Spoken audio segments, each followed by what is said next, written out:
name is Maxime. I'm the co-founder and CEO of Asmet Medical, and how I see Asmet Medical evolving in the next 5 to 10 years. Well, first of all, what do we do today so that can inform what we can do in 10 years? At Asmet, we develop smart inflatable garments. These garments detect movement, and especially falls.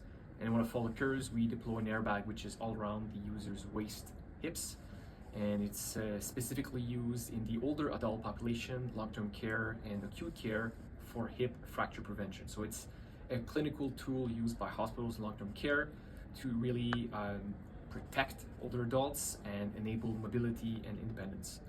So we're right now in talks with Quebec hospitals, but of course in the next 5 to 10 years, the business will morph from just pure R&D. We've passed the last 3 years in pure research and development. We'll pass through a regulatory phase, which is starting in the coming weeks. And then after a certain phase of regulatory, then we'll go to a commercialization phase. And regulatory for hard tech, med tech devices is, and we're a class 2 device, so it's a bit more spread out than, let's say, a class 1 device.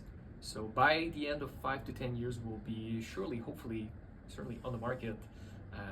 So that's the outlook. It's very specific. Our product is an inflatable garment that analyzes movement in real time to deploy an airbag. So just in there's like 4 different technological parts. There's the fashion part, so making a garment comfortable. There's the AI part, so making an algorithm that actually detects when a person falls. There's all the electronics, making sure the sensors, batteries are well integrated.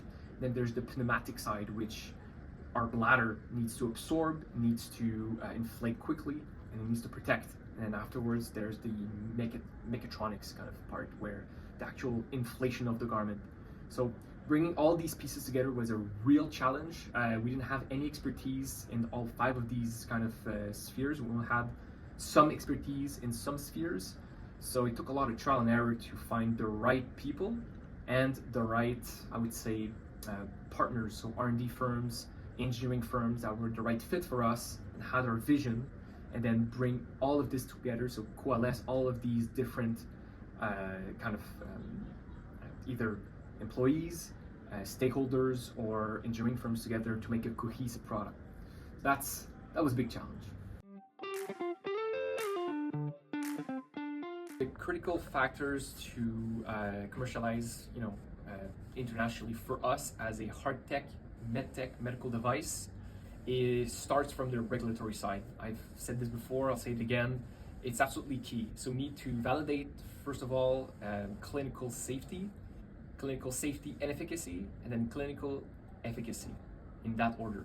So once we have all 3 of these, then we need to make sure that the unit economics kind of makes sense. The cost of the garment versus the cost of what we're preventing. What is the kind of monthly cost of running the garment? What are the failure rates? When we have all of this together, then we can make a compelling business case to either hospitals internationally or other countries or departments, other businesses, where we can say, look, these are all the data that we have gathered in our regulatory process. We are a certified medical device in these territories.